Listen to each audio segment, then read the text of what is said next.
Zadipatti express YouTube चॅनलवर तुमचं सर्वांचं स्वागत आहे. तुझ्या किंमत असेल ना तर ये बाहेर. ओहो, एका नीच नालायक माणसाची आई कामिनी देवी, आज मी तुला चेतावणी द्यायला तुझ्या घरात आलो. चेतावणी द्यायला तू माझ्या घरी आलास? 2 दिवसात तुझ्या मुलाच्या मृत्यूची बातमी तुझ्या कानावर पडेल हे सांगायला आलो. देवा, आवाज खाले. बोल. काय तर तुझी जीभ छाटायला मला जास्त वेळ लागणार नाही, समजलं? आवाज खाले. देवासमोर उंच आवाजात बोलायचं नाही. अरे हो, प्रेमाचा सल्ला सांगतोय तुला. आपल्या मुलाला चांगलं खायला प्यायला दे, कारण 2 दिवसात तुझ्या मुलाचा मृत्यू अटळ आणि तो या देवाच्या हातमध्ये.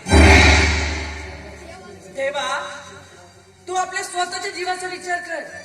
उगाच कोणाला आमंत्रण देऊ नकोस, नाही तर तुझ्या त्या भावासारखा तू सुद्धा आपला जीव गमावून बसशील.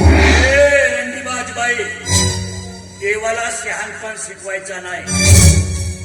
जोपर्यंत मी तुझ्या पोराला मारत नाही ना, तोपर्यंत माझ्या भावाच्या आत्म्याला शांती मिळणार.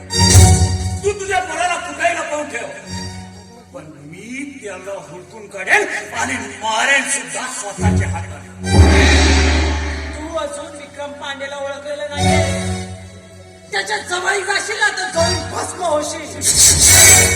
तुझ्यासारख्या कित्येक लोकांना त्यांनी स्वर्गात पाठवलंय आणि तुलाही स्वर्गात पाठवायला पुढे पाहणार नाही तो. देवा मरेल, पण तुझ्या पोराला मारल्यानंतर. कारण देवा मोडेल पण वागणार नाही, आणि जे बोलतोय तेच करतो. ठीक आहे, पाहू कोण गुणाचा शेवट करतो ना तेही पाहू. ठीक आहे, घोडा मैदान जवळच आहे. पण एक गोष्ट लक्षात ठेव, जाताना तुला एक गोष्ट सांगून जाते, मी तुझं आणि त्या आस्थाचं मिलन होऊ देणार नाही.